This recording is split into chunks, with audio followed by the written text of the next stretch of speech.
Hello, good morning, afternoon, and night, depending on where you are in the world. Welcome to this event called The Former Yugoslavia as a Laboratory of Public History. I'm your host, Jimena Perry, and today we have two public historians that I met last year in the conference of the Internationals for Public History in Berlin. I was very impressed by their work, and now they have accepted our invitation, which makes us very happy. They're going to talk precisely about their research and projects that they do in the region that is considered now the former Yugoslavia. Let me introduce you to them. We have today with us Nataša Jagdhuhn. She's a museologist whose research focuses on memory, constructs in the successor state of Yugoslavia, museum transformation in the past post-socialist countries of Europe, the history of museology from a global South perspective, and current debates on decolonizing heritage worldwide. Her recent book, Post-Yugoslav Metamuseums, Reframing Second World War Heritage in Post-Conflict Croatia, Bosnia and Herzegovina, and Serbia, was published in September 2022. Congratulations. In the series Palgrave Studies in Cultural Heritage and Conflict of Palgrave Macmillan. And currently she's working on her postdoc project, The Non-Aligned Movement and Decolonization of the Museum Field, Yugoslav Anticolonial Museums, 1961 to 1989. We also have with us Dennis.dierks. Dennis is a lecturer of modern history at the University of Jena. His research focuses, among other things, on cultures of remembrance in Southeast Europe, with an emphasis on Bosnia-Herzegovina, the normative dimensions of reflections of the past, and the question of how to democratize the production of historical knowledge. He was one of the speakers of the Jean Monnet Network, Applied European Contemporary History, funded by the European Union, which investigated in a comparative perspective how European societies deal with the legacy of painful pasts. On this topic, a thematic issue of the journal International Public History was published in winter 2021 with the title Towards a Democratization of History, Public History and Europe's Difficult Past of the 20th Century. So Nataša and Dennis, thank you very much again for accepting the Explorer's invitation. The floor is all yours. So thank you for the invitation. Thank you for introducing us. We will now see the presentation. Yep. And we will start by showing a map to give you an idea of what region we are talking about. We're talking about Yugoslavia, or after the disintegration of this state in the 1990s, the former Yugoslavia, a state which is located in the southeastern periphery of Europe, as you can see on the map, a state with a federal structure. You can see state borders within the state. There are 6 at socialist times republics, of which Yugoslavia consisted: Slovenia in the north, Croatia, Bosnia-Herzegovina in the middle, Montenegro, Serbia, and on this map you can see the autonomous territory of Kosovo being a part of the Socialist Republic of Serbia at that time, and Macedonia. And this state disintegrated in the 1990s. The first time we can talk about Yugoslav state is the interwar period. In December 1918, first state with the name the Kingdom of Serbs, Croats, and Slovenes was established. Since 1929, this state was called the Kingdom of Yugoslavia, Yugoslavia meaning the land of the South Slavs.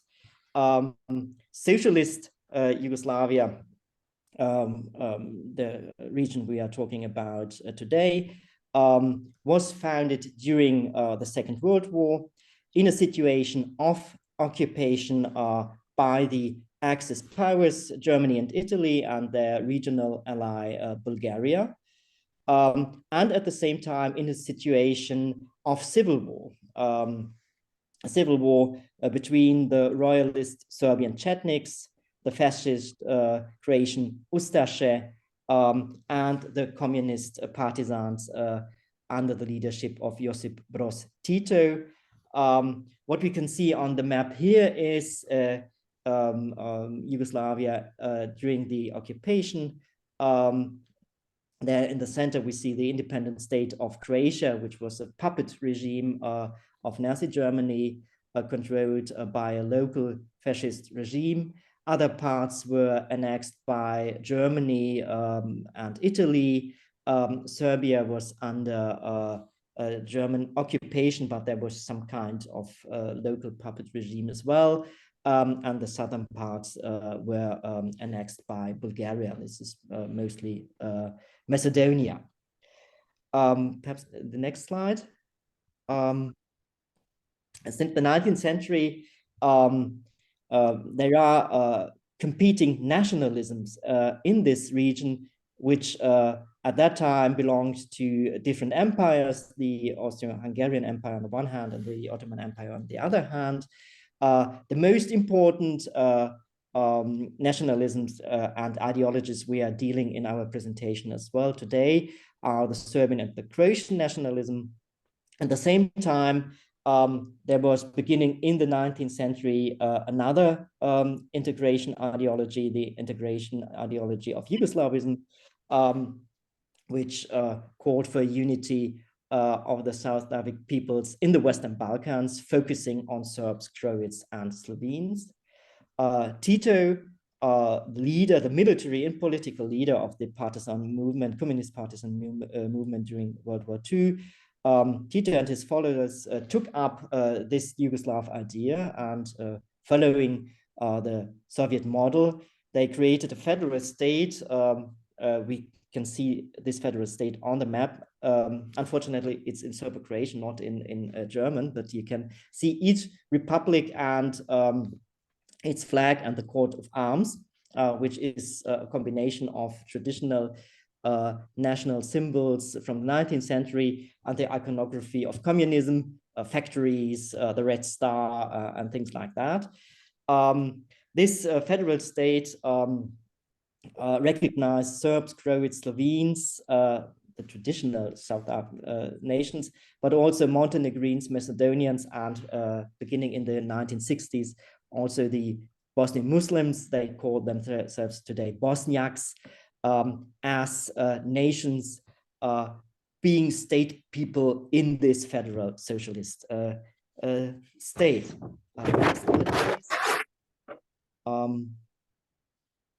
In the 90s, to the next slide, perhaps. Something doesn't work. I don't know why, but I cannot skip to the next slide. Maybe at the bottom with the arrow. That's what I'm trying, but what I can saw now. We see the map. In the 1990s, this state disintegrated with the independence on Slovenia and Croatia in 1991, and the independence of Bosnia and Herzegovina in 1992. And this disintegration process was also the reason for wars in Croatia, in Bosnia-Herzegovina, and in 1990 also in Kosovo, belonging to Serbia until 1990. So, having shown these maps, to give you a geographical orientation, there's still the question why we talk about the former Yugoslavia as a laboratory of public history, and that will be the next slide. I think, or we think, there are perhaps two main reasons why we can consider this region a laboratory of public history. The first reason being that we have competing ideologies. I mentioned some of them. Socialism, the Titoist variety of socialism, also nationalism, different nationalisms. All these ideologies had their interpretations of history, legitimizing what they politically were looking for, or still looking for. These ideologies tried to bring the interpretations of history into the public sphere, having very different ideas of what this public sphere really is or should be. And there's another reason why we think the former Yugoslavia can be considered a laboratory of public history, and that's that the societies of the former Yugoslavia have to deal with experiences of war and violence, starting with World War II, but of course also the more present wars of the 1990s. And this dealing with these experiences also raises fundamental questions about how the past should be remembered and what representations of the past are desirable in the public sphere. So both things we would like to discuss in our talk. We will have a clear focus on representations of the past in museums, also on monument culture, on cinematic representations of the past, and pop culture connected to history. So what we will do is focusing on public history as public history practices. We are not going to talk so much about public history as a discipline. If you are interested in that, and of course you are supposed to be interested in that, listening to this format, there will be an article discussing these issues, which will hopefully published in the winter issue of International Public History. So there, in this context, we will address this issue, but it won't be that much the topic of our talk today. Another thing I have to explain is that we have to focus on certain questions, because things, as you will see, are quite complex. When talking about nationalism and nationalistic interpretations of history, we are going to focus on Serbian and Croat nationalism. That does not mean that they are the only nationalistic interpretations of history, but they are the most prominent one and the most present one in the public sphere. And they play a central role in the process of disintegration of Yugoslavia and the post-war period. When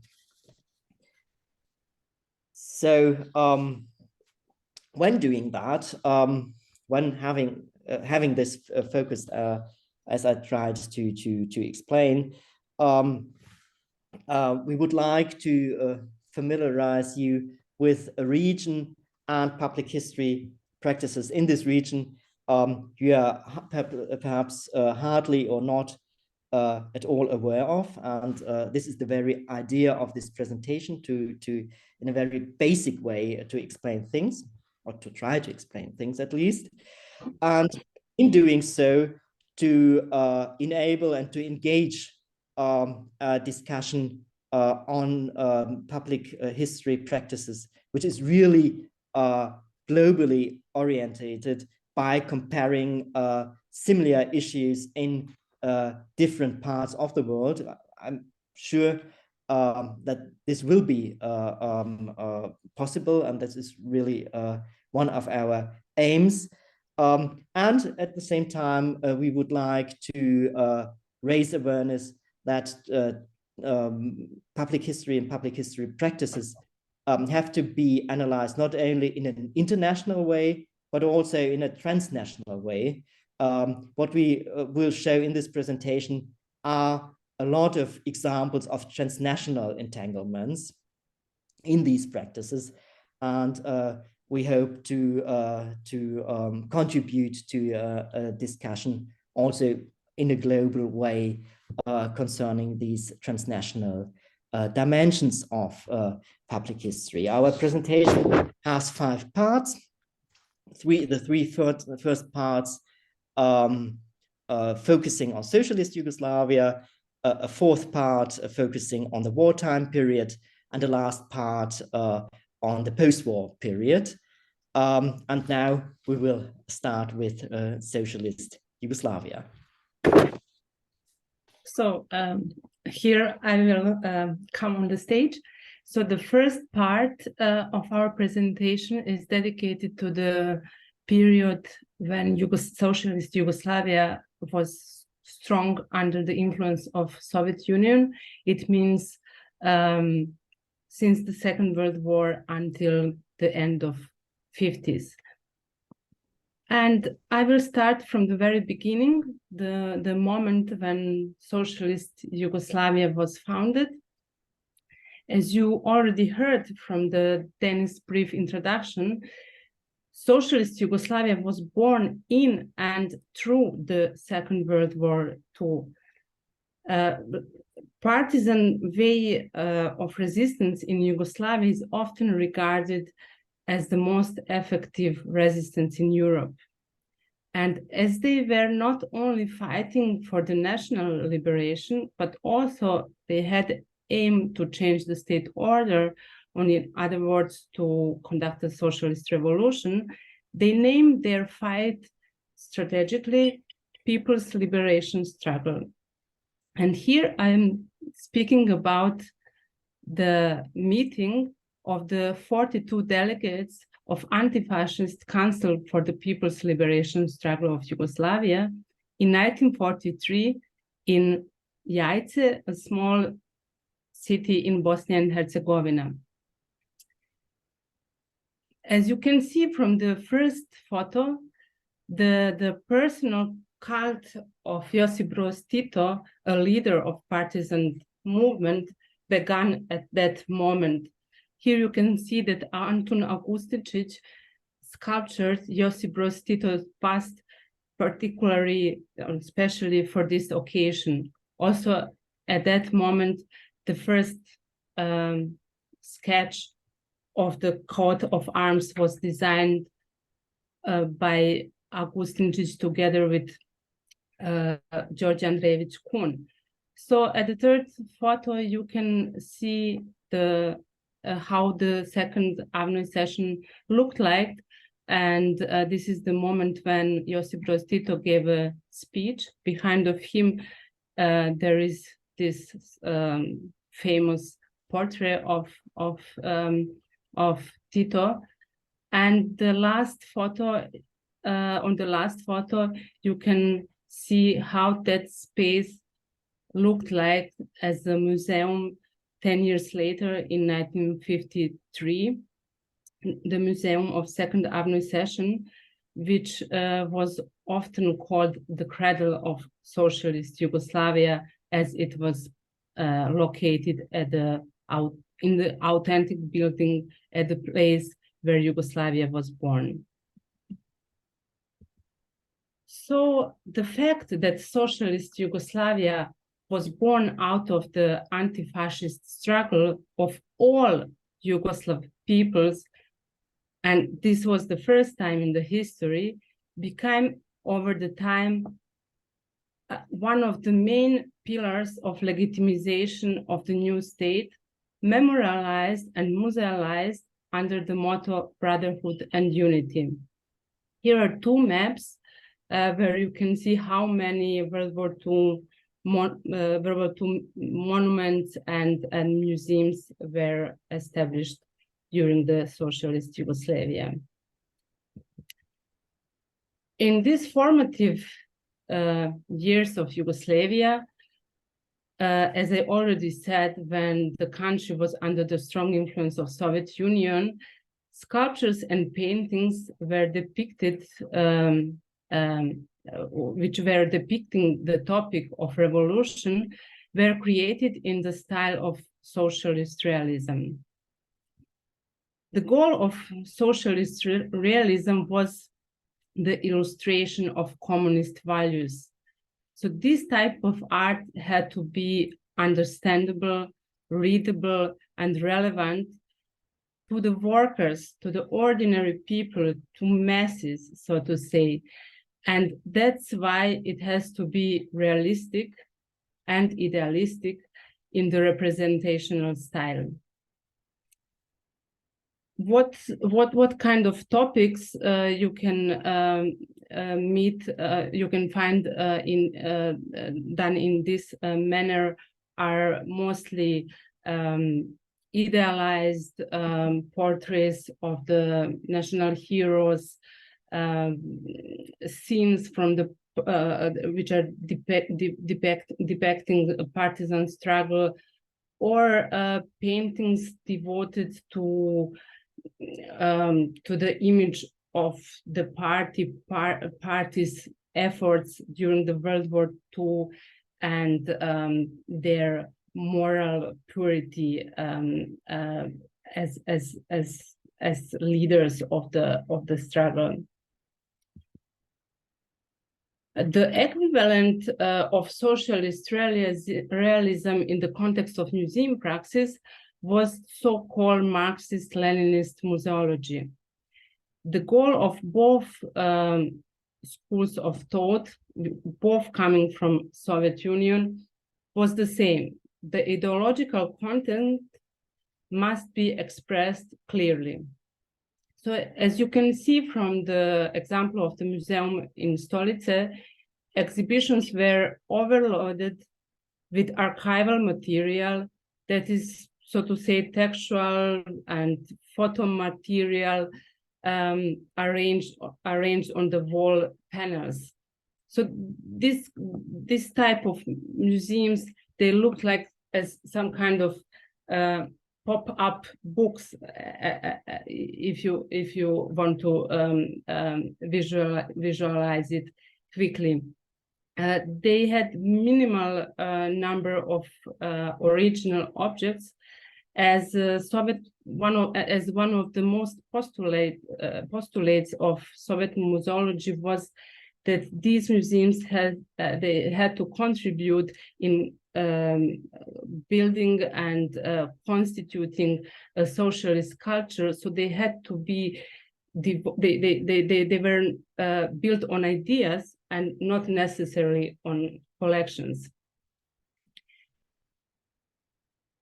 So how the further methods in building of a socialist culture in Yugoslavia, I think, can be addressed, of course, on another examples in popular culture, and I think Dennis will tell us right now about the famous tale of Alija Sirotanović.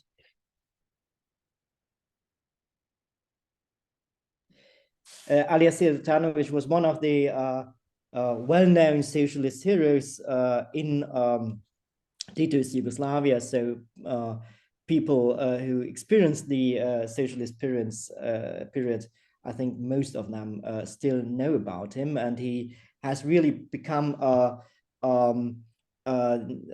the topic of popular culture, of anecdotes, of jokes as well.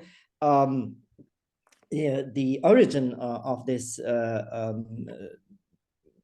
tale of a hero is the 1948, when, as you can see on this slide, Alija Sirotanović, a miner from central Bosnia, exceeded the labor standards. Labor standards are a really important issue for socialist economy.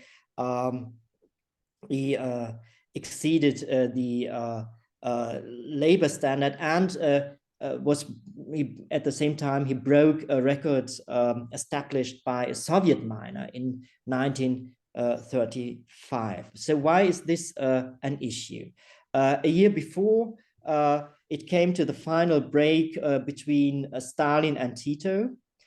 Stalin being the international leader of the communist movement, also in Yugoslavia. Tito, when becoming a professional revolutionary, spent some time in Moscow. the Stalinist way of doing communism was well known to him, and he identified very much with it. But still,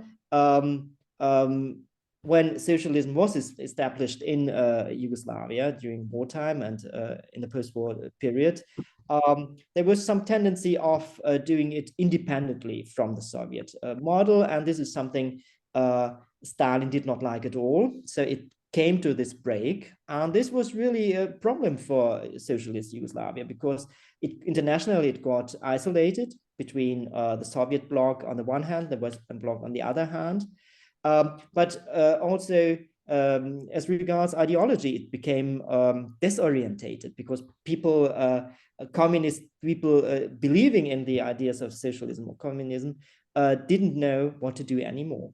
So the solution the socialist regime proposed was that Yugoslavia was pursuing its own way to socialism, which was, as they told the people, the superior one, the better way than the Soviets and their allies did it.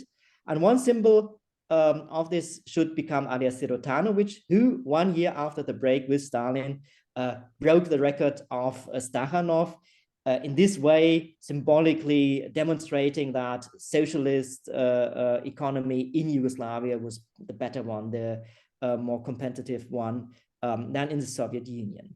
At the same time, as a socialist hero, and socialist heroes is something we, as a phenomena, social and cultural phenomenon, we can see in all socialist societies of Eastern Europe in the post-war period.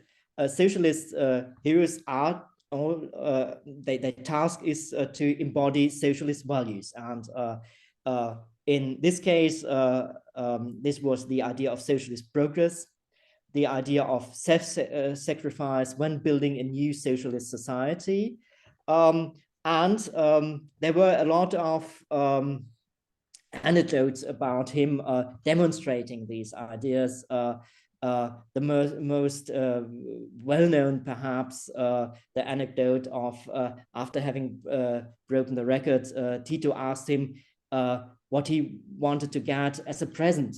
He could ask for everything from Tito, and as the anecdote goes, the only thing Alija Sirotanovic was asking for was a bigger shovel. So he could have got everything, but as a good miner, he opted for the shovel. Later, another anecdote goes, and that is something we will see on the next slide. He was asked which car he liked, because it was another phase period of socialism in Yugoslavia, which was more orientated in the sense of consume culture, people being able to consume new things they couldn't buy before, workers also participating in this progress. So buying the first vacuum cleaner, the first refrigerator, going on holiday on the seaside. This was part of this socialist tale of progress, that socialism made this possible. And in this context, Alija Sirotanovic was asked what car he would like to have. And again, he was so modest to say that he only wants to have a small car, the so-called feature, which is a version of a Fiat model made under license in Yugoslavia and in South America as well. And this is the way he became popular, embodying socialist values. At the very end of socialist Yugoslavia in 1987, there was also a banknote issued showing the face of Alija Sirotanovic as a miner. But looking at this banknote, you also see that these stories about socialist progress at this time did not work anymore, because it was a banknote of 20,000 dinar, and it not only told the story of the socialist hero, but also the story of hyperinflation in Yugoslavia, which was really a big issue. And one of the reasons why there was a general feeling of crisis in the 1980s, something we will talk about later. That's Alija Sirotanovic. The next thing, yes, I would like to talk about is the personal cult of the personality cult of Tito. Of course, there wasn't only socialist heroes, but also the most important hero of the historical narrative of Titoism, being Tito himself. We already saw that on the slides Nataša has shown us. This personality cult started in the Second World War. It was clearly inspired by the Stalinist personality cult, that meaning the personality cult of Stalin. It changed during over the time.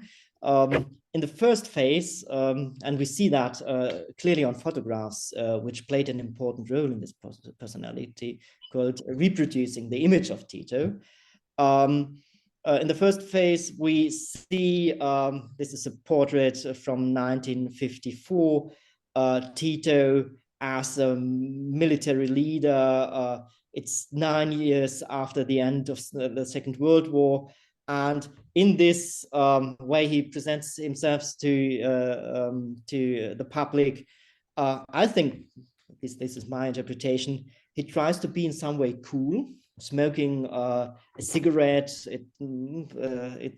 He's still the military leader, presenting himself to the public, while when he was getting older, of course, this way of representation did not work anymore. And Tito transformed in something more of the father of the nation. And this is also an iconic image. Tito in the white uniform of the Yugoslav Navy 2 years before his death, in this role of the father of the nation. Obviously, a lot of people really did believe in that as the reaction to Tito's death in 1980 clearly show.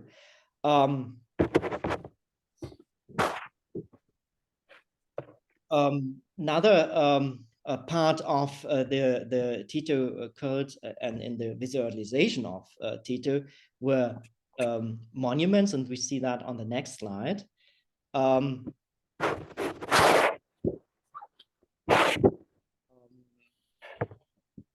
This is one from Croatia, from Pula in Istria, another from Bosnia-Herzegovina, from Sarajevo, from the capital, a monument in front of the university campus, which is in Yugoslav time, it were barracks, and another monument in the park of the Museum of Yugoslavia in Belgrade. These monuments, or this way of representing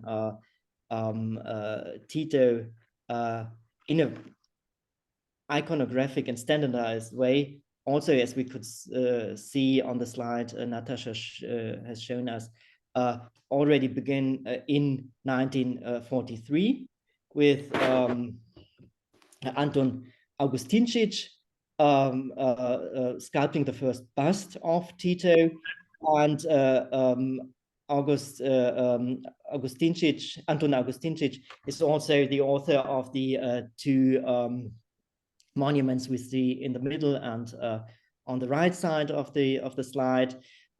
This was monument first created after World War II, which was serially reproduced in all parts of Yugoslavia and being present in all parts of Yugoslavia.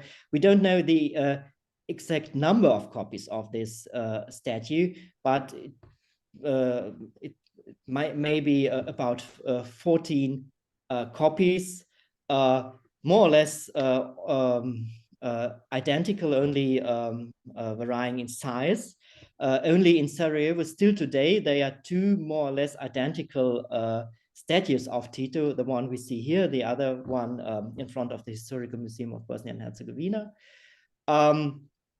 And this is the iconic image of Tito as a military leader in World War II, a thoughtful person, and somebody who represents himself also as a statesman. There were other aesthetic dimensions, as we can see on the next slide, which really differ from other ways personality cults were visualized in socialism. This is the mausoleum of Tito in Belgrade, the so-called House of Flowers, Kuća Cvijeća, which is not monumental at all. It really resembles, and this is the very name of it, House of Flowers, to some building in a botanical garden. And this is clearly, and this was deliberately made this way. It's a clear difference of what was done in the Soviet Union. Just remember the Mausoleum of Lenin on the Red Square, which is a monumental building, totally different looking. It was building from the Stalinist period. And here we see this this building where there's a lot of glass, flowers, which, as I already said, has the atmosphere of a botanical garden and some something completely different. There's another dimension in the personality cult of Tito, and we see that on the next slide. This is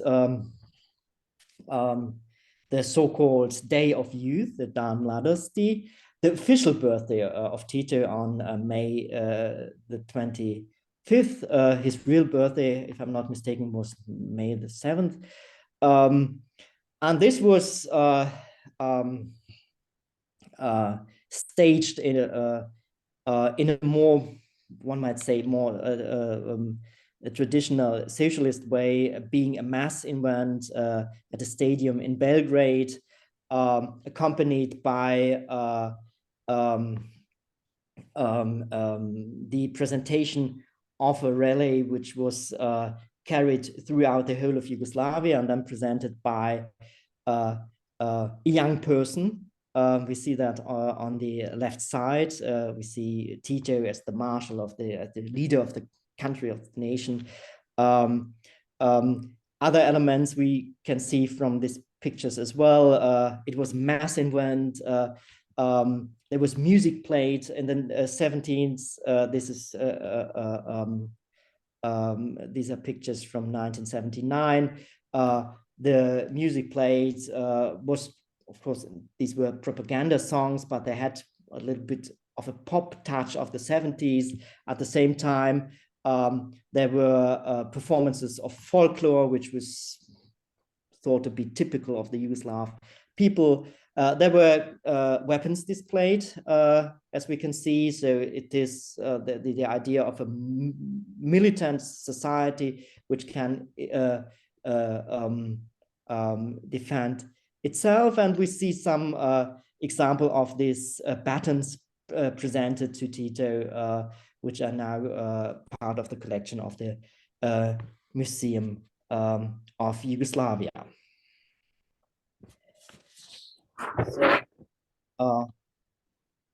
I think now, Nataša, you will continue. Yes, I can continue. So, As you can heard from the Dennis speech, the personal cult of Tito was established at the very beginning, at the moment when socialist Yugoslavia was proclaimed as multi-ethnic federation in Jajce during the Second World War II, and lasted until the end of Yugoslavia. But what I wanted to present you here is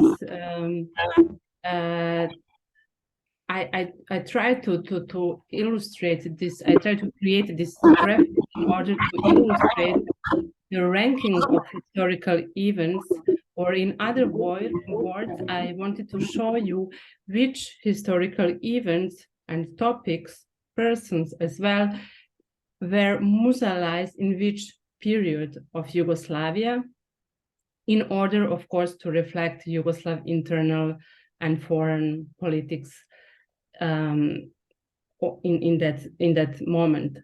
So we already spoke about the first phase. The first phase, when the priority was to musealize the revolution, and it lasted until the beginning of 60s.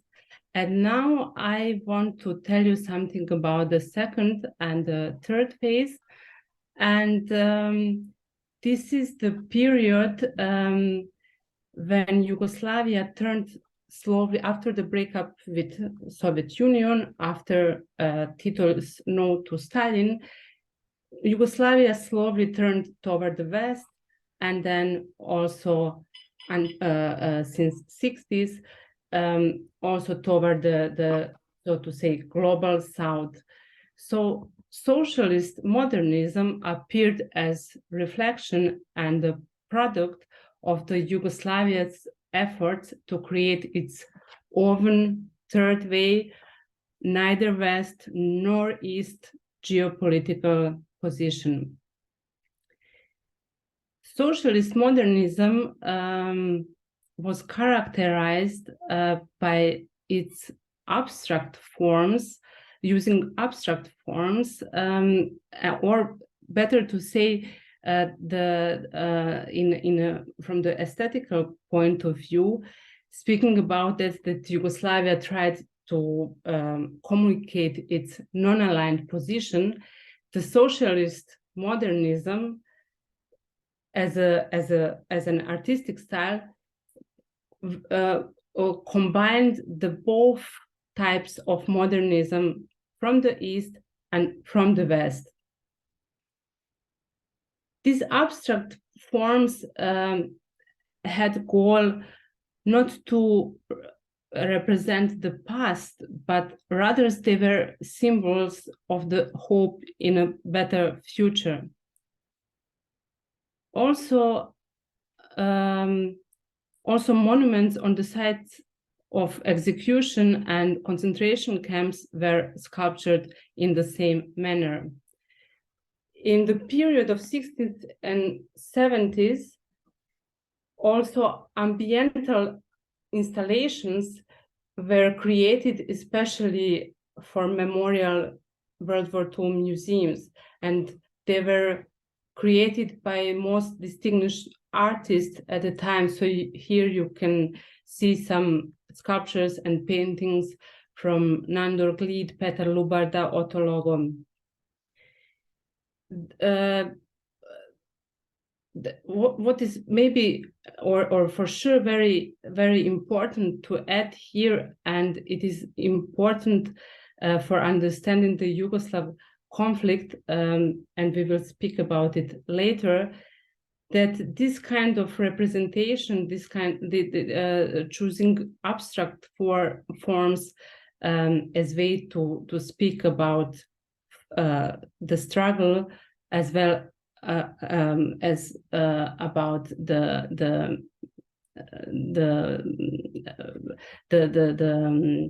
suffering. Behind of that was the motivation of the party, and this motivation could be explained in a way that that these kind of monuments and art pieces in their representational style, the ethnic and national affiliation of the fighters and both victims and perpetrators was hidden. In that way, was established something that I would call museology of reconciliation, which goal was to encourage the building of a supranational Yugoslav identity. And now I think Dennis can tell you more about the same issue, about the same period, and how partisan movies generated Yugoslav identity and history.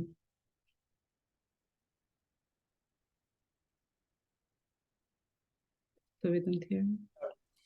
So what Nataša has shown us is more or less a little bit more of high culture.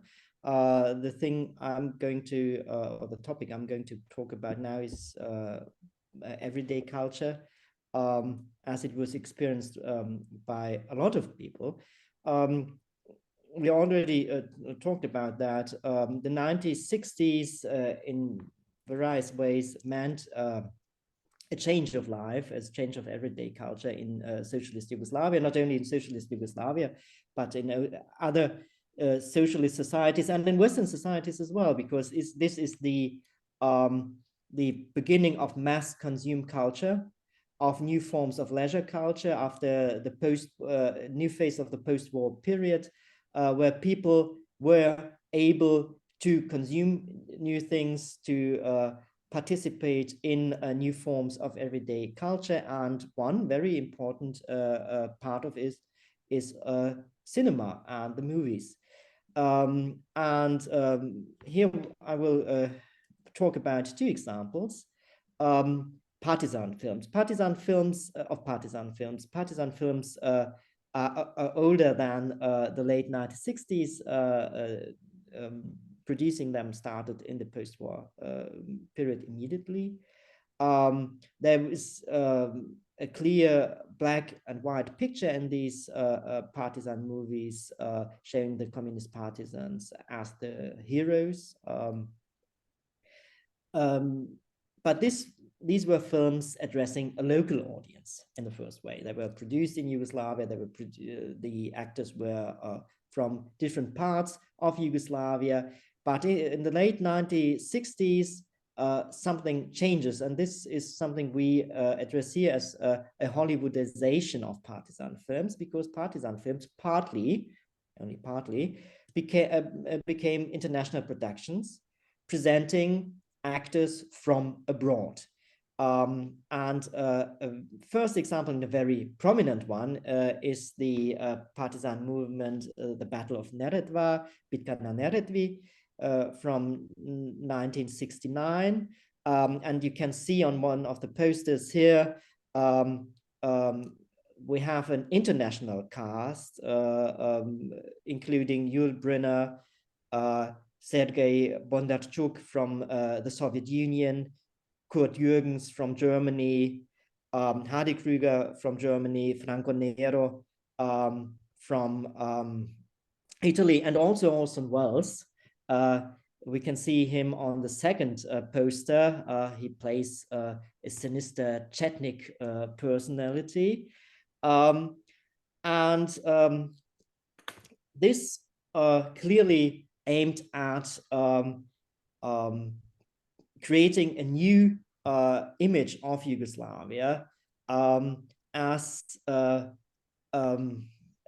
not only a society, but also a country which is recognized internationally as a successful model of society, of progress, also in the West.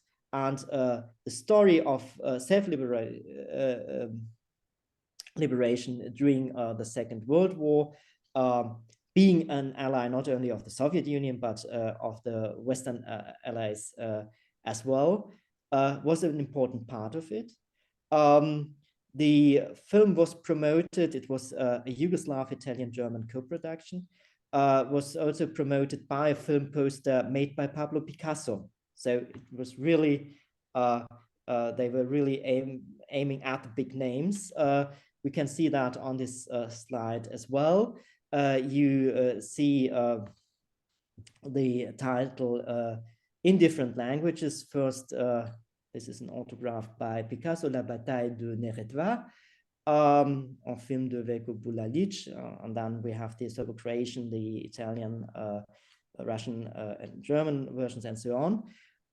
And the picture you can see, it's one part of a well-known picture, is Guernica of Pablo Picasso, as a well-known, internationally well-known anti-war picture created after the destruction of the city of Guernica during the Spanish Civil War. Another also very prominent example we can see on the next slide is also a film called The Battle of. There were a lot of battles in the during World War II on the territory of Yugoslavia.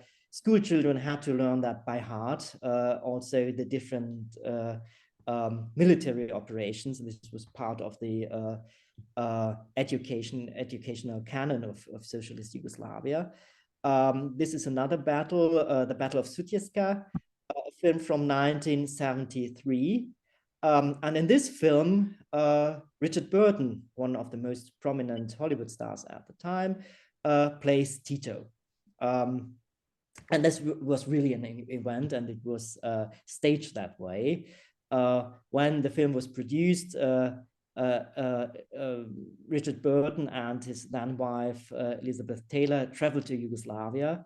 This was screened and photographed and reproduced by the international Yellow Press, showing Richard Burton, Elizabeth Taylor on the one hand, and Tito and his wife Jovanka on the other hand. But it was, of course, also reproduced by Yugoslav media. And we see one photograph which was taken during the filming. Richard Burton sitting in a very casual way between Tito on the one hand and Tito's wife Jovanka on the other hand, and they seem to be quite relaxed. And this was, of course, the message of these pictures.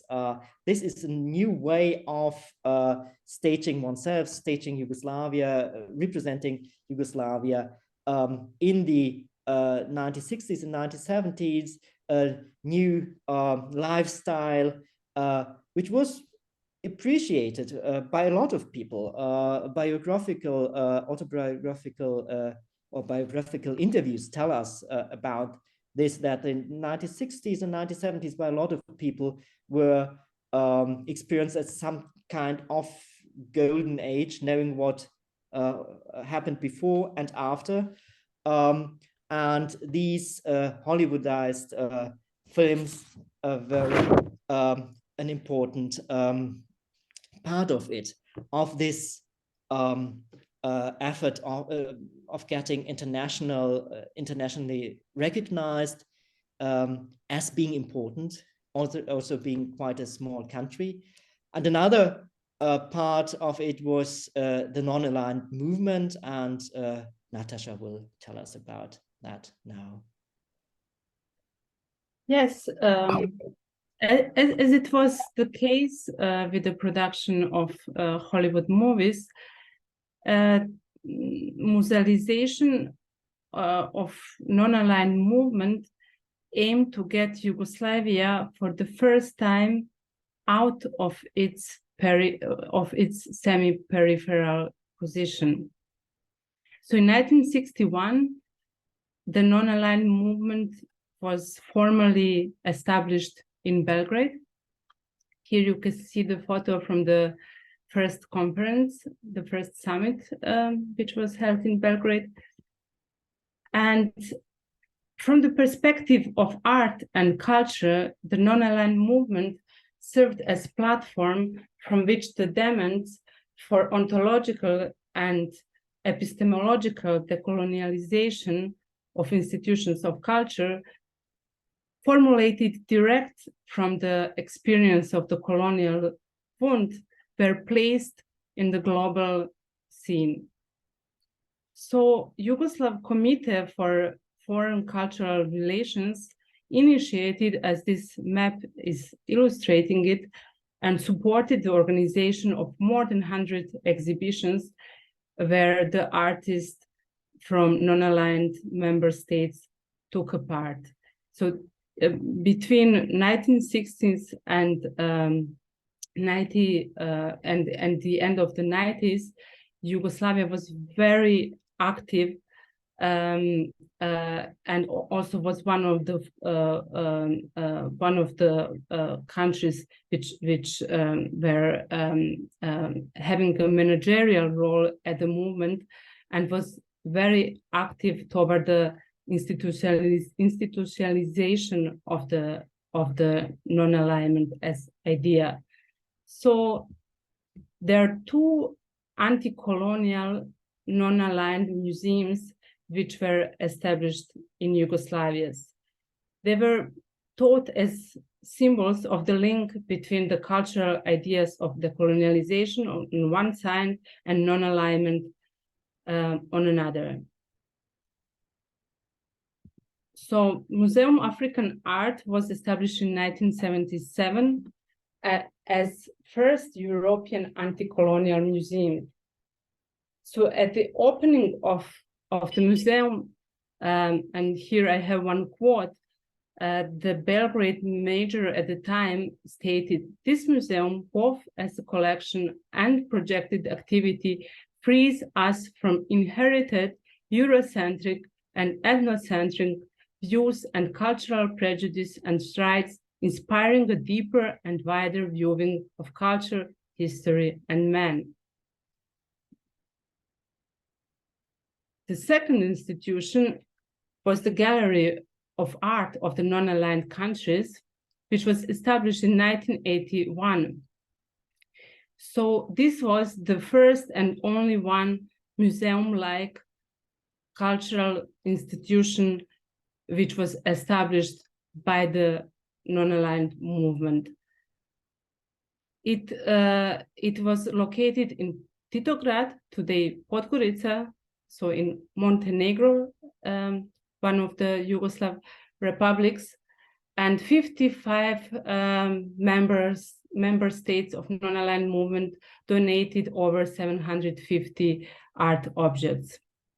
So this gallery organized more than 100 visiting exhibitions, also established artists in residency program where more than 45 artists from non-aligned movement member states were guests and produced art pieces which they then became the part of the collection.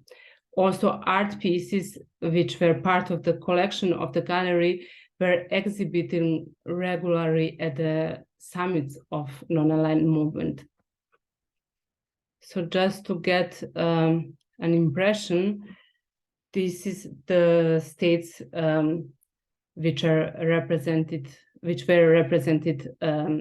as part of the permanent exhibition of the gallery, and which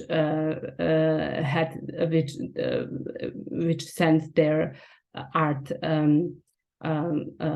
objects to the gallery's collection. So speaking about the gallery of art of non-aligned movement, we are speaking actually about the 80s, the time when Yugoslavians' managerial role in the movement reached its peak.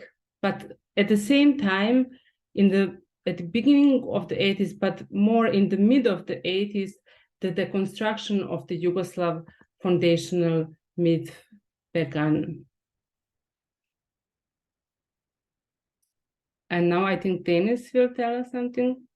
I have to unmute. This is the running gag. I always forget to unmute myself, but I'm learning how to do these things. Perhaps I will succeed. The year 1980 marks a clear caesura in the history of socialist Yugoslavia. Tito dies, and with Tito, the charismatic leader who in his last years staged himself as the father of nations, got lost. There couldn't be installed a new charismatic figure. A new period of collective political leadership began. At the same time, this was a period, the 1980s, of growing political tensions, of economic crisis, not only in Yugoslavia and Western societies as well. The late 1970s and early 1980s are phases of economic crisis, but in the former Yugoslavia, this crisis was more severe and it couldn't be solved in any way. This is also this feeling of crisis, and that the idea, how we put it in this presentation, that Tito's heroes could no longer do their job, was felt in important parts of society and also reflected by pop culture. And one example we see here is the garage rock band Zabranjeno pušenje, no smoking, which was founded in Sarajevo in 1980. A band that was known for its ironical attitude towards any form of pathos. They liked to make fun of the dramatic gestures of international pop and rock stars, but they also put into question the tales of socialist heroism. One prominent example being Alija Sirotanovic, the man with the shovel we've already talked about. And in 1987, the year when Alija Sirotanovic became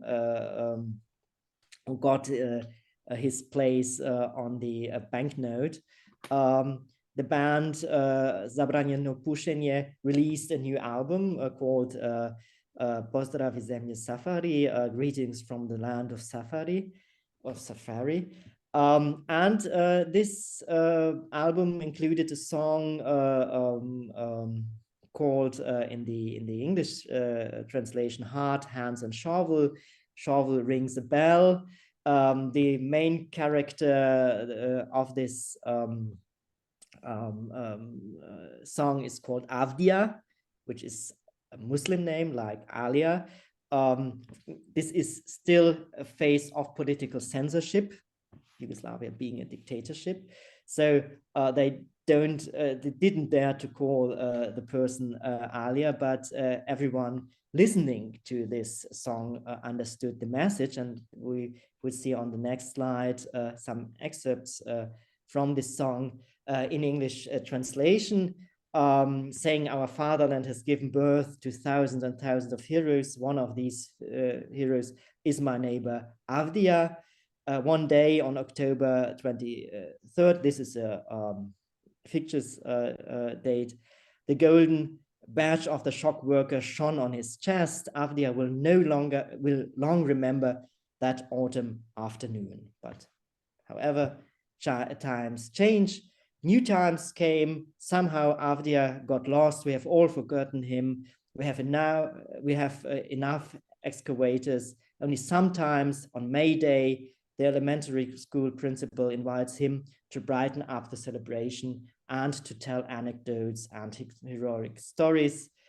In the decorated classroom, he takes the place of honor. Before he goes to the kids, he drinks a glass of brandy like a poet who does not believe his own verses. So this is clearly a deconstruction of of this hero, and a feeling of being disillusioned as regards all these myths of socialist Yugoslavia at this time. Still, it's a period where new myths were produced or had in some way a revival, and this is something we will see on the next slide. There was a quest for new myths in society, as the old ones did not work any longer.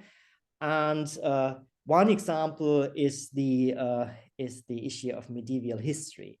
Medieval history is some kind of obsession of a local Yugoslav or South Slav historiography beginning in the 19th century, because all the nationalisms in this region are focusing on the period of the medieval ages, when they try to make clear their national or nationalistic case and to postulate certain state borders. So what is supposed to be political borders in the medieval ages, of course, we know that something like a political border did not exist in the medieval ages. This is totally unknown to this period, but in the imagination of the 19th century and also of the 20th century, something like that existed. They are these imagined political borders in certain periods of the Middle Ages, which are chosen arbitrarily, are supposed to justify territorial claims in the present. And this is what also happens in the 1980s, when historians on all sides reactivate these mantle geographies of the medieval ages. Serbian and Croatian nationalist interpretations of history were especially aiming at Bosnia, claiming that Bosnia was either a part of Serbia, of the Serbian nation, of the Serbian national territory, or of the Croatian one. And we see here maps trying to prove that. One showing what is called the Serbian lands in the 10th century. We see on this map parts of today's Serbia, but especially Bosnia as nationally marked as being Serbia. And the second map is from the period 100 years later, still medieval ages. It shows the same region from the Croatian perspective as the medieval kingdom of Croatia, comprising today, more or less, the territory of today, Croatia, and important parts of Bosnia as well. In both cases, the idea is that this is might show that they are historical rights on territory and people. And this also plays an important role in the wars of the 1990s, especially when there were plans to divide Bosnia or to integrate it either into the Serbian national state or in the Croatian national state. Myths played an important role in this context, and this is something we will see on the next slide. This is one example of a lot of historical myths reactivated at that period. It's perhaps the most prominent one, playing an important role in Serbian nationalism, the so-called Kosovo myth, referring to a historical battle of the year 1389, a battle which was complex, and we do not have so much secure historical evidence on it, but in the mythical memory, imagination, this was told as or remembered as a battle between the Serbian prince, knez, or as he's also called, Tsar, which means emperor, which he was not, Tsar Lazar on the one hand, and the Ottoman Sultan Murad I on the other hand. Since the 19th century, this battle was interpreted as a collective martyrdom of the Serbian nation, as the Serbian prince Lazar was killed in the battle, and the Serbian defeat in this battle was reinterpreted as a model victory. We see a visualization from the 19th century on this slide, which is a clear allusion to the Last Supper. And this also shows the religious dimension of this myth. Perhaps then we can have a look at the next slide. This idea of collective martyrdom, in this case of the Serbian nations, they are similar myths in the Croatian case as well, referring to other events and periods. This idea of collective martyrdom played a central role in the nationalist mobilization of the 1980s and 1990s, and they still play this role today. We see a mass event from the year 1989 when Serbia's new president, Slobodan Milosevic, he had taken over power 1 month, a little bit more than 1 month before, delivers a speech on the occasion of the anniversary of the Battle of Kosovo. This is really a mass event. You can see that it attracted a lot of people. This is one climax in the mass mobilization for the idea of a greater Serbian nation, not any longer in the given state borders of socialist Yugoslavia.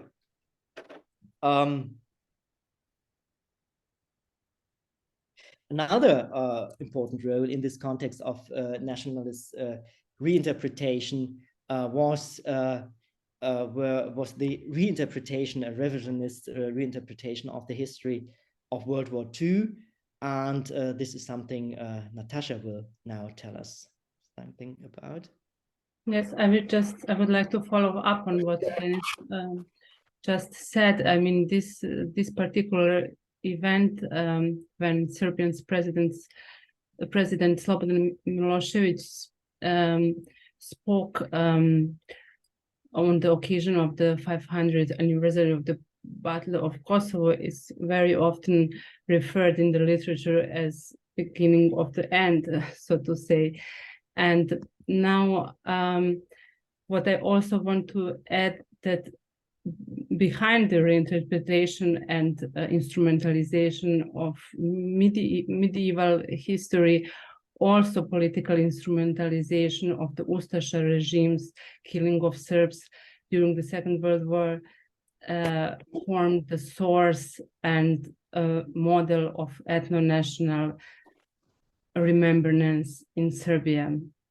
So in that political climate and obviously under political pressure, Jasenovac Memorial Museum had to change its permanent exhibition in 1988. So if you remember that I was talking earlier about this kind of museums, also Jasenovac, where we can see art where we can see in the 60s and 70s art installations depicted in the style of socialist modernism, abstract forms, and so on. In the last permanent exhibition, the demands were that these kind of abstract forms had to be moved, and the explicit archival photos of dismembered human bodies and human remains had to be explicitly displayed. So this is the time, and maybe just for those who are not familiar, Jasenovac's Memorial Museums is built on the in situ, on the location where Jasenovac's concentration camp was during the Second World War, where most of the victims were Serbs. So, or majority of the victims were Serbs behind the Jews, Roma, political opponents, and so on. So in this period, we are speaking about the mid of 80s. For the first time, it was important to reveal the ethnic affiliation of the victims. Also, historians who were trying to speak openly about the war crimes of partisans, for the first time in that period after the death of Josip Broz Tito, these kind of issues were raised. And also one of the major issue was to establish the new official numbers of victims, since Communist Party often exaggerated the numbers of victims, primarily because of the war damage, but also trying also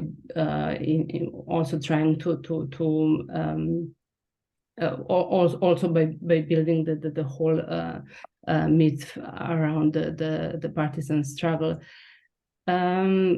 The scope of suffering under the ethnic key in that period, for the first time, it was possible to speak about not only ethnic national affiliation, but also political affiliation of those who were imprisoned during the Second World War, as there were also some of them who were not exclusively belonging to the partisans.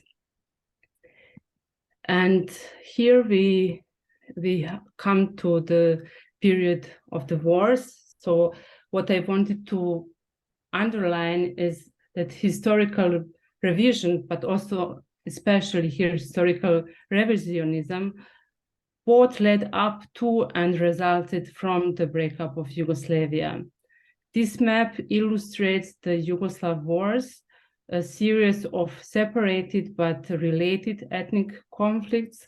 So starting from Slovenian War of Independence, then Croatian War of Independence, Bosnian War, Kosovo War, etc. So what you can see in these few seconds, the borders during the 90s, the borders were radically changed.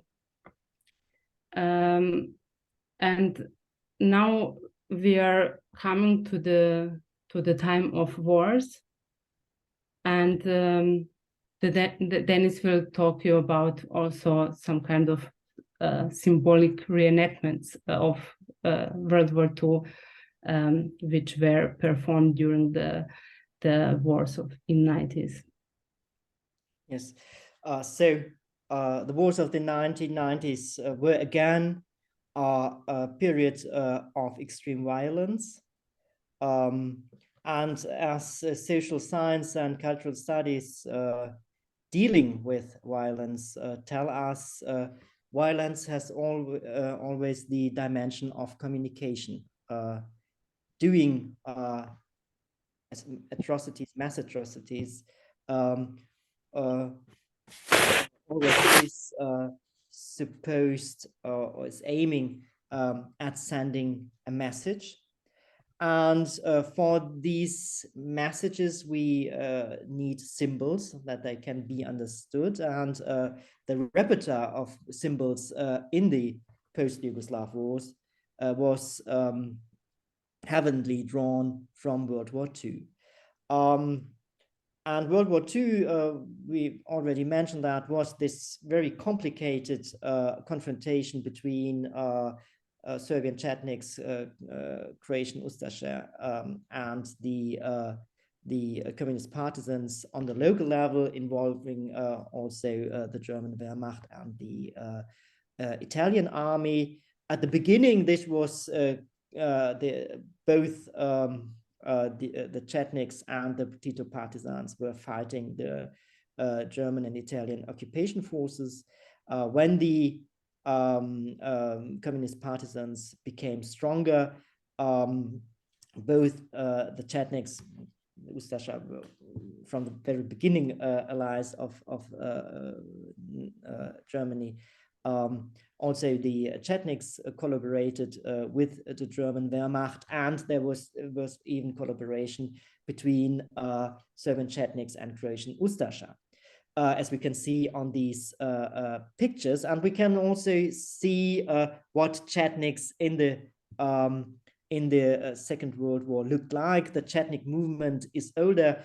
The Chetnik, the origin is in the 19th century, when these Chete groups, military groups, were established as groups of people fighting the Ottomans.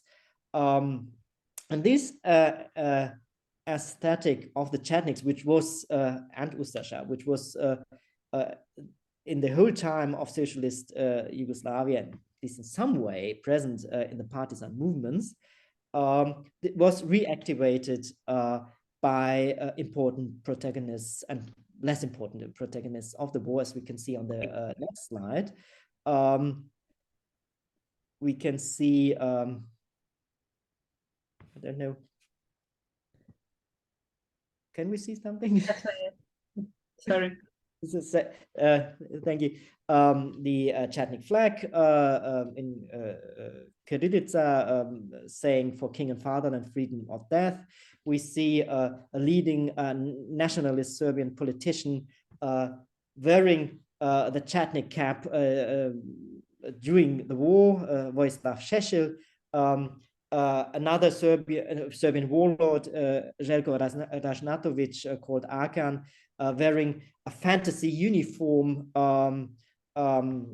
imitating uniforms of the kingdoms of Serbia and Yugoslavia, combining with religious symbols. We see the Orthodox cross, which can be recognized as such, on his chest. On the next slide, we see that these things are unfortunately going on. There is beginning in the wars of the 1990s some kind of feeling of Russian-Serbian Orthodox brotherhood, and this is also important in what is now going on in Ukraine. This is a picture taken in 2014. Chetnik militia from Serbia fighting in eastern Ukraine, supporting the Russian forces. We see the Chetnik flag. These are all symbols which still can be seen in Serbia and in the Serbian entity of Bosnia-Herzegovina, the Republika Srpska, when these either veteran groups or newly formed groups of Chetniks meet. So this is still present, and it has a meaning also concerning violence. On the next slide, we will see that this reenactment, symbolical reenactment, was not only a Serbian phenomenon. We also, on the Croatian side, this took place. Some parts of the Croatian army, especially the Croatian defense forces, the Hrvatska obrambene snage, was integrating symbols from the fascist Ustaše state. The checkerboard, this variety of the checkerboard, as the Croatian coat of arms, but also the slogan Za dom spremni, ready for the homeland, which was the salute of the Ustascha movement, like Sieg Heil or Heil Hitler for the Nazi movement.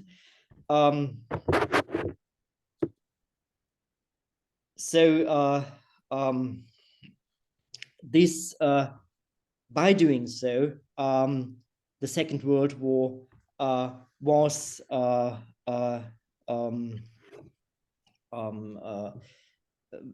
staged as some kind of continuation of the Second World War, trying to get what the extreme national movements did not get when the partisans won.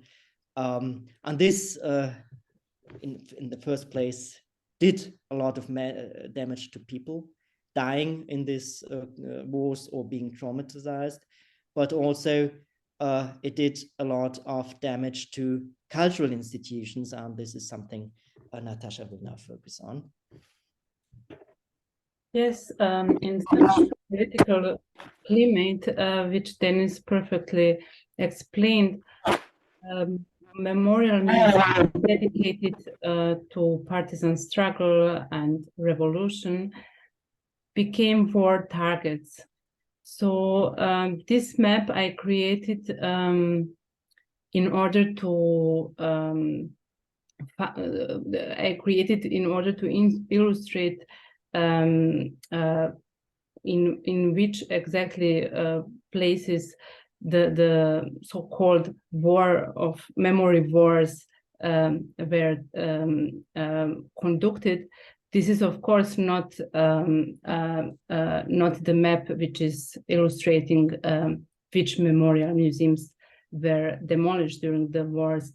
This is here you can see also two maps that I designed, and on the second map, or comparing these two maps, you can recognize actually how many memorial houses and memorial World War II museums were damaged or completely disappeared during the 90s, during the wars.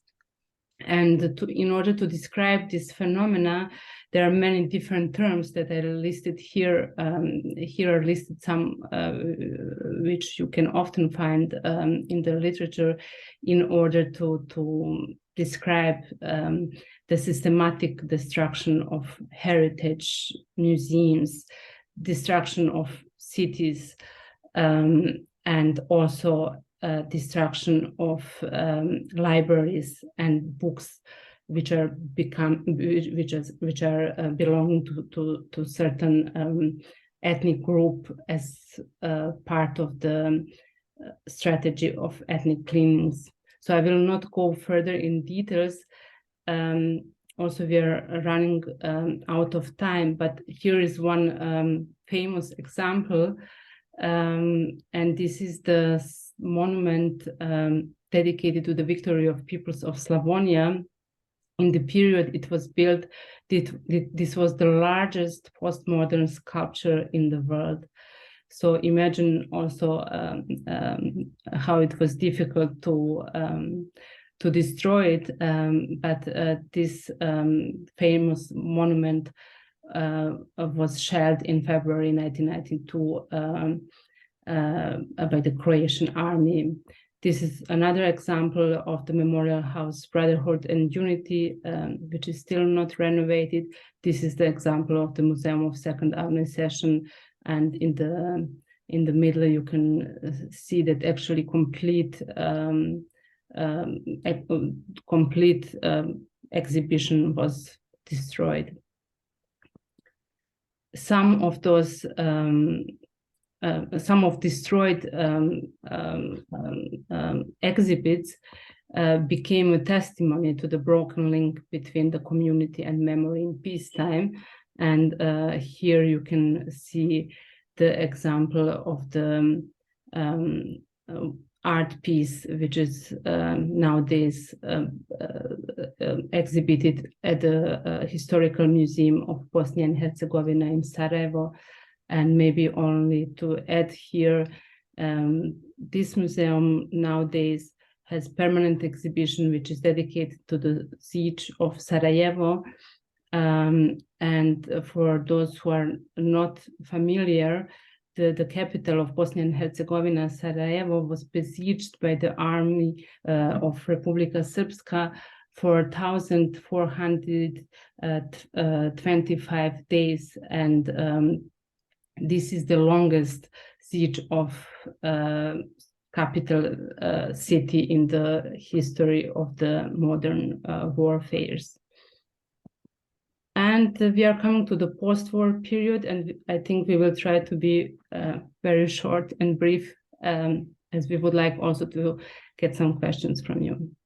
Yes, this is, of course, a problem being brief concerning all these complex questions of post-Yugoslav societies and the way they approach the past, especially the recent past of the wars. What we can see in all post-Yugoslav societies being involved in the wars is something we can frame as cultures of denial, not being very much interested in the victims on the other side, tendencies of self-victimization which dominate, and the denying of mass atrocity. The most prominent example undoubtedly being a denial of the genocide of Muslims in Srebrenica in 1995, when the Serbian army killed about 8,000 Muslim men and boys, the youngest known victim being 13 years old. This is something which is denied in the nationalist media in Serbia by nationalist politicians in Serbia and the Serbian part of Bosnia-Herzegovina. There's the general tendency of rejecting the verdicts of the International Criminal Tribunal for the former Yugoslavia in The Hague concerning the own people. So the approach of the tribunal to be impartial is not very much appreciated in nationalistic mainstream culture. On the next slide, we will see other examples of ongoing revisionisms of World War II history, something Nataša has already mentioned for the late Yugoslav period. For example, the rehabilitation of the Chetnik leader Draža Mihailović in 2015. He was sentenced to death by the communists in 1946. The ongoing trend of scaling down the numbers of victims in the Jasenovac concentration camp on the Croatian nationalist side, denying that this was a concentration camp and even an extermination camp. They are, what we see on the next slide, still other voices. No, sorry, this is one example of nationalist mainstream culture, sorry. Yet another. The glorification of convicted, perhaps you can go back just to say a few words, sorry. What we see here, the glorification of convicted war criminals like Ratko Mladic, the man being responsible for the genocide at Srebrenica. Here he is praised by fans of the football club Borac from Banja Luka. This is the capital of the Serbian entity Republika Srpska in Bosnia-Herzegovina, showing an image of Ratko Mladic at a match in 2019. And as we said at the beginning, there are always also transnational dimensions. Here we see another picture of fans of the St. Petersburg football club Zenit, which is owned by Gazprom, which is really near to the regime of Vladimir Putin. And we can see in Russian a banner saying Ratko Mladic, Geroj Serbije, meaning Ratko Mladic, a hero of Serbia. So there's this kind of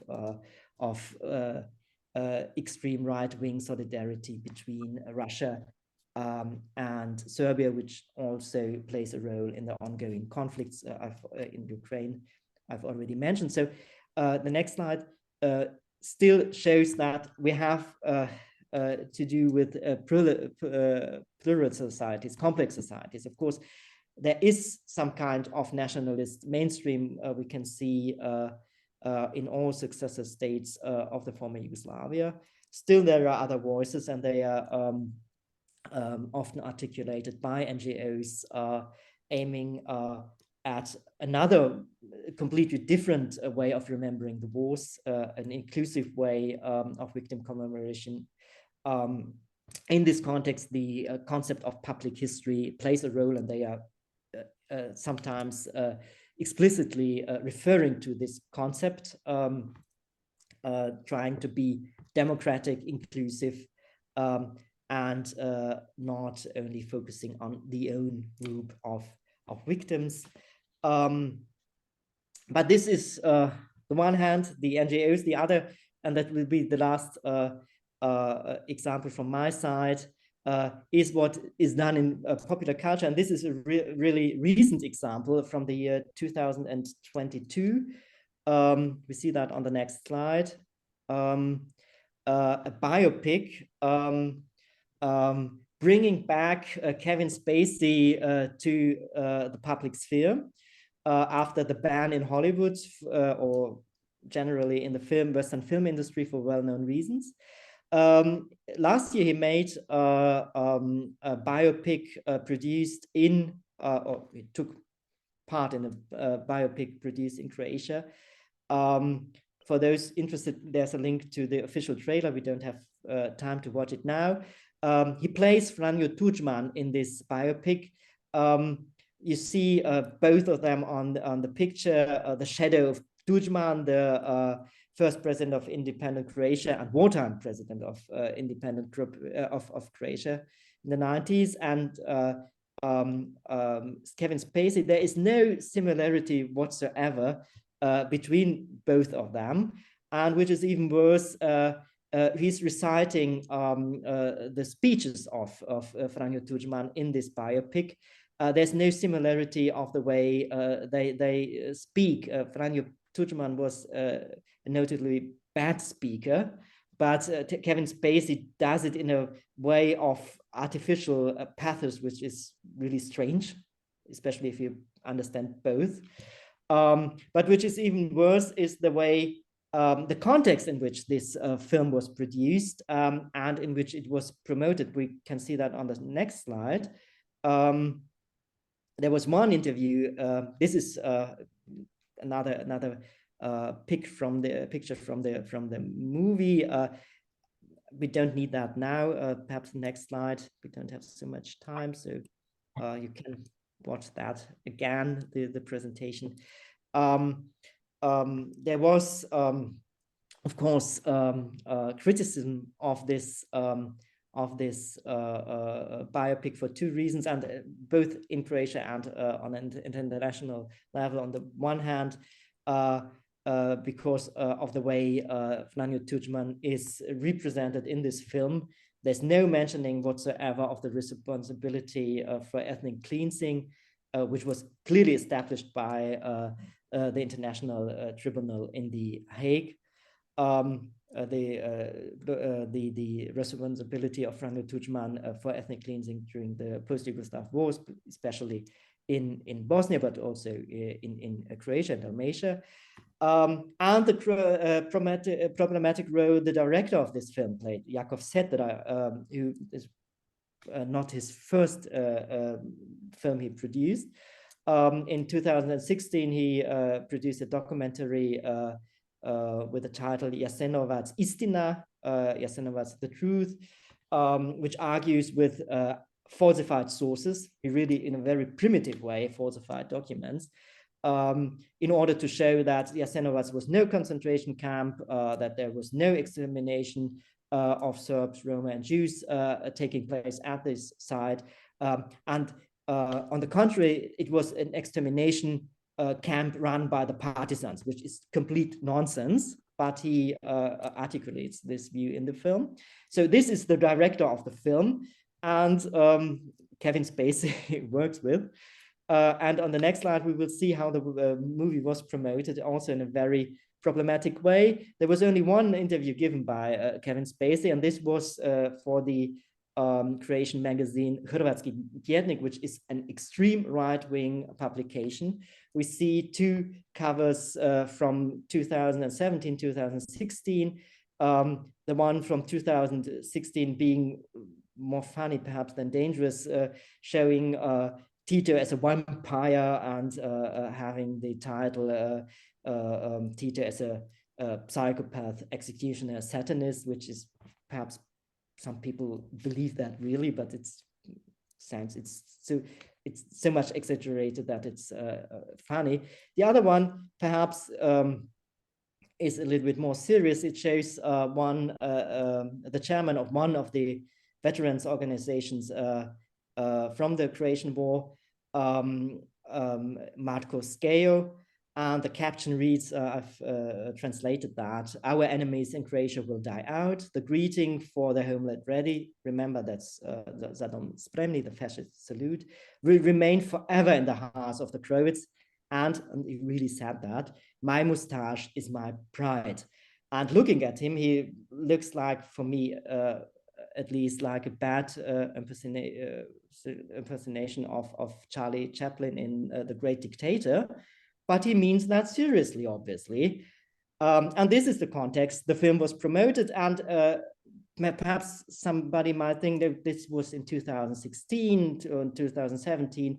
Kevin Spacey gave the interview in 2022. The next slide will show that there is no change whatsoever in the way they represent themselves in society. These are two front pages after Croatia got the third place in the World Cup. The first one on the right side, citing the fascist salute "Zadom Spremni," for the homeland ready, and the second one from the 8th of December reads in Croatian "Nogometna država Hrvatska," the abbreviation being NDH, but everybody who reads NDH thinks of the Nezavisna država Hrvatska, the independent state of Croatia. That means the fascist puppet regime during World War II. And this is obviously the regime this magazine very much identifies with. So this is the look at the yellow press. So now something a little bit more serious will be presented by Nataša, and that will be the last part of the presentation. Thank you. So we are now approaching our last section of the presentation. So I hope I can summarize what we already said and just briefly show you how has the image of World War II gradually changed since the breakup of Yugoslavia until today. So mid of 80s, political instrumentalization of World War II memory started. During the 90s, heritage was hardly destroyed, and since 2000 started the process of transformation, renovation, and reconceptualization of World War II museums. There are three dominant clusters of curatorial interventions which are evident. And the first one, which I call decolonization, means that museum narrative which should be cleansed from the communist ideology. The objects should be delinked from their ideological background, or slogans like this, which you can read, should be removed. The second one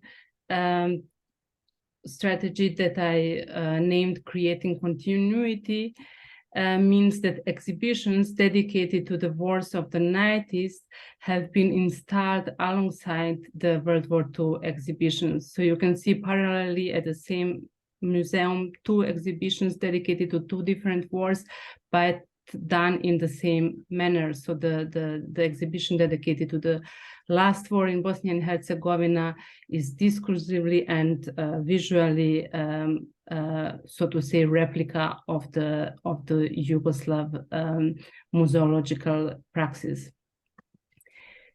The third strategy, exhibition as artifact, here we are speaking about a reflexive approach. So these exhibitions are still untouched, so freezed, so to say, or they are functioning as time capsule, since they are not, since there is no interventions at all in the permanent exhibitions which were done during the Yugoslav period, or even in the case of the Museum Battle for the Wounded on Neretva, which you can see here. The museum was completely destroyed during the war period, but the new exhibition was done in a sense that the previous display was completely replicated. Even the texts which are following museums installations are also rewritten, so to say. Here there are also some museums which are partly untouched, but also there in these museums there are newly created installations which are now added to the previous conceptualized displays. These museums, as the Museum of Second Avenue sessions, they were even visited during they were still ruins. So that means during the war period or shortly after the war period. These people, mostly coming from different anti-fascist associations, they were also helping a lot in renovation and I mean, in a sense of collecting money and bringing their expertise in reconceptualization of this particular museum. You can see that there are still thousands of people who are visiting World War II memorial museums on special occasions, which are actually important historical dates of battles, and in this case, this is the day, the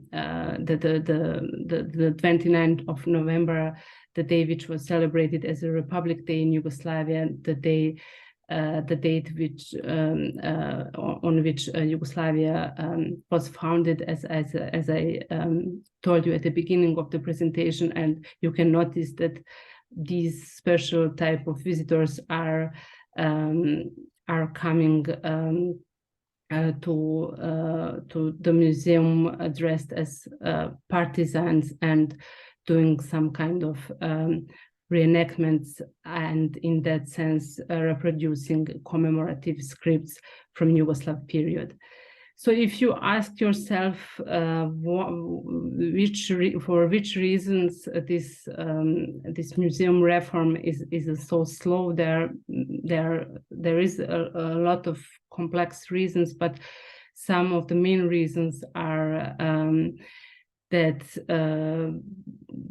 ad hoc renovation after the wars in 19th was done by the curators who were working at these museums during the Yugoslav period, and their aim was simply to rescue these institutions, to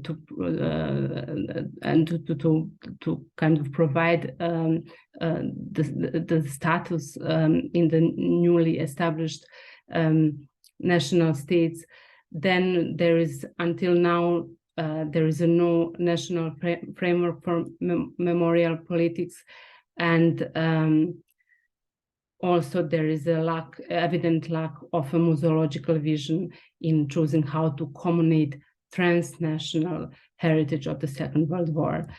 And for the very end, above all, the inability of post-Yugoslav societies to translate inherited museum contents into contemporary realities, and their incompetence in creating new ones lies in their reluctance to confront the undesirable parts of their respective national histories.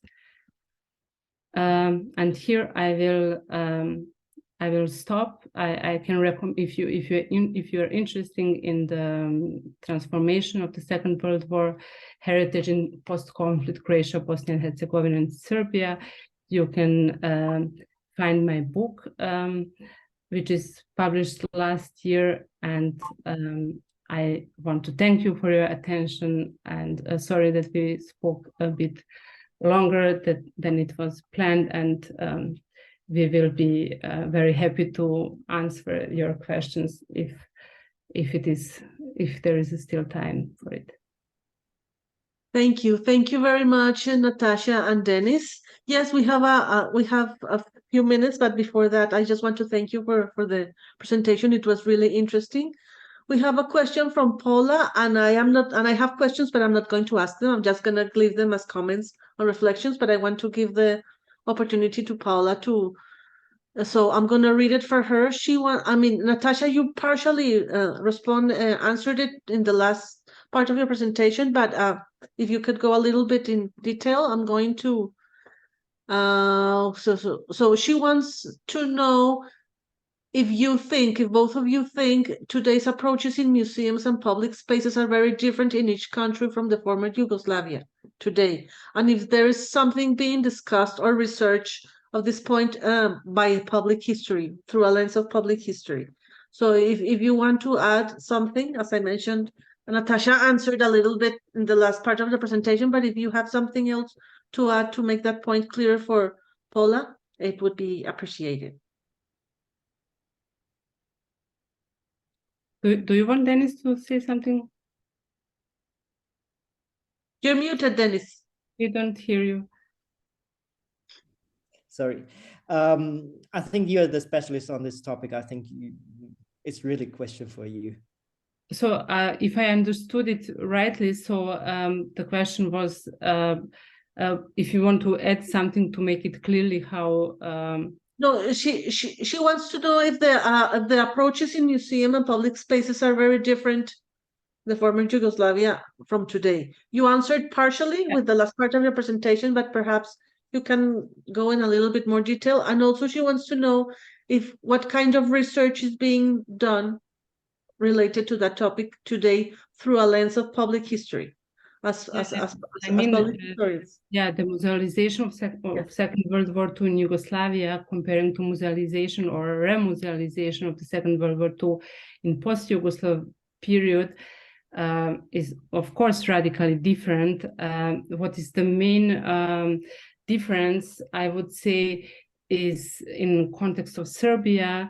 Since 2000, Chetnik movement is represented as the second anti-occupational, even anti-fascist movement, which is of course only the case for Serbia, and a very problematic fact for the region. In some museums, the Chetniks are represented. The focus in museums where the focus of the exhibitions is on the beginning of the war, they're kind of exclusively represented as resistance movement. In some other cases, they are mentioning also their and that they conduct war crimes, but I would say there is only one institution where Chetniks are not presented as the second resistance movement. In all other memorial museums, in Serbia, the exhibitions are updated with this kind of newly established historical point of view. In case of Croatia, the difference between the memorial landscape from Yugoslav time and nowadays is the fact that all memorial houses dedicated to Ustasha crimes are not in function anymore. Many of them were destroyed during the war in Croatia, and many of them just lost their institutional status. So this is, so to say, the main difference in displaying the history of Second World War II. Thank you, Nataša. Yes, since we have little time, I just want to ask a question for both of you. At the beginning of your presentation, you mentioned about the relationship, or like the links between public history and memory, and like memorialization that we have seen all around, all through the presentation. I want to ask if you, what do you think, or how do you feel about that? I mean, there's kind of a feeling that sometimes we conflate memory studies with public history. So how would you make the difference? Would be memory studies part of public history? Would be the same in this particular cases? How do you feel about that? Also, I want to, just as a comment, mention that the International Federation of Public History has a journal, International Public History, mentioned by Dennis. If somebody wants to see the articles published there, you can go to our website. You will find the link to the journal there, so you know where it is. And also I want to mention that in May, also at the beginning of the presentation, you mentioned about global public history, which I think is very important, because in May we did an event with a network called Histories at Risk that was called like that, Global Public History. And we talked about public history in India, in Colombia, in Africa, in the United States, in Europe, like everywhere, because the trend is like trying to see like the global picture. Also in Argentina, by the end of May, a Brazilian public historian called Michel Kowaliński was talking about connected histories, that we cannot keep looking at the regional, have to go to the bigger picture. And I think the beginning of your presentation addressed that, so I wanted to comment that that's like really, really important. And also, when returning to memories, I want to ask you if you've seen, I'm sure you have seen, like some kind of conflicts or tensions between official memories and unofficial memories that happens all the time, and how have your countries dealt with that? How the museums dealt with that? I'm gonna leave it there because we don't have any time. So those two questions, and thank you very much. Maybe Dennis, you want to say something, or you raised the hand? Very briefly concerning the relationship between memory studies and public history. I think public history, the way I understand it, may be used as an umbrella term, which comprises memory studies. From the German perspective, and this is the context I'm academically socialized, memory studies is the older approach. And this is true for the French context as well, where we have memory studies beginning in the 1920s. In Germany, not perhaps in the 1980s. We have something which is called that way. Public history is a rather recent discussion in Germany, but I think the very advantage of this umbrella term is that we can try to integrate different approaches to representations of history in the public sphere, and the question how historical knowledge is produced, addressing a bigger public, the question how to integrate the public, the non-academic public in these processes. This is the big advantage of public history, that we can in some way establish a communication between scientific communities in different parts of the world, dealing with these phenomena a little bit longer, but now having the opportunity under this umbrella term of public history to get to know what other people do in this realm, what their concepts are, their approaches, the problems that they are dealing with, and memory studies would be some part of it. I think is the way I explain it myself. To myself. Now I forgot the second question. Can you help me, Jimena? Oh, the second question was also related to memory. Like, have you seen the tensions? Yes, for example, of course, this is a big issue, but it's also a good example. I think it's some kind of anecdote. For example, the now official museum of the Republika Srpska in Banja Luka. This is the Serbian entity in Bosnia-Herzegovina. This museum was founded as a regional museum in Yugoslav times. The exhibition was for a long time dominated by the exhibits from Yugoslav times and the way things were represented. Now this museum is transforming, and they are clearly, they have a national or even nationalist agenda, which is recognizable. At the same time, every time when I visited this museum, it was empty. I was the only visitor. So this might tell something about the public, which is addressed by these institutions and by these institutions which shall popularize some certain interpretation of history. Sometimes, obviously, people are just not interested in it. I think this being indifferent is an important part of mainstream culture as well.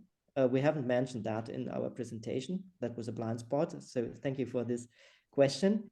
And another thing is, of course, there are people like organizing themselves. There are grassroots initiatives trying to tell different stories. I mentioned also NGOs which get international funding, and of course the way they tell history, not only history but also individual stories, is much more different from the way official history politics does it. So there is a difference which can be clearly seen. Thank you, Dennis. And Nataša? Maybe I can also add shortly, like you asked how museums deal with the tensions between official and unofficial history representations.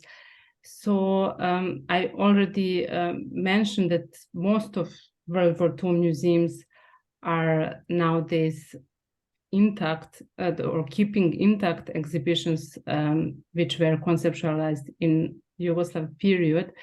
And that means that they are prolonging the time or even 30 years after the breakup of Yugoslavia, national museums in Serbia, Croatia, and Bosnia and Herzegovina, they still do not have exhibitions, permanent exhibitions. They still are not able to create exhibitions dedicated to World War II. And when I mentioned that all memorial houses dedicated to Ustaša crimes are abolished in Croatia, I just because of, in the case of misunderstanding, there is one independent memorial museum, Jasenovac Memorial Museum, which is dedicated to Ustaša crimes, but all other small memorial houses are abolished.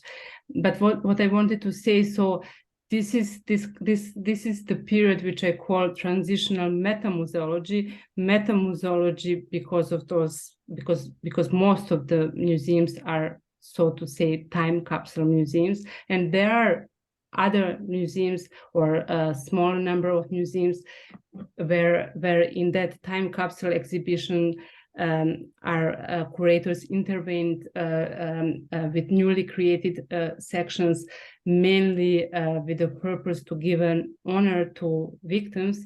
And this is something which would be referred in the literature as transitional museology. So this kind of combination of performing museology and transitional museology is something that I named transitional metamuseology.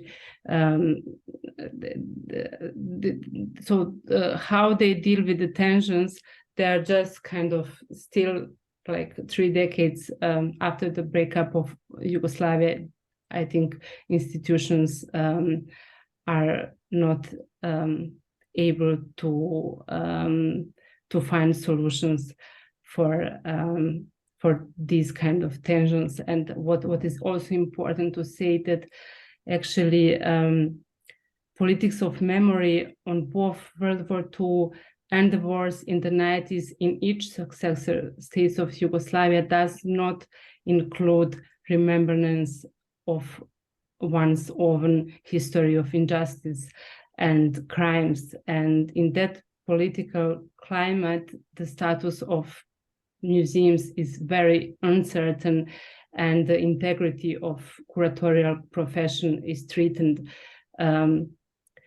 This is the possible answer why we're still waiting for the newly established memorial frames on national levels, and then also for the solutions how to remember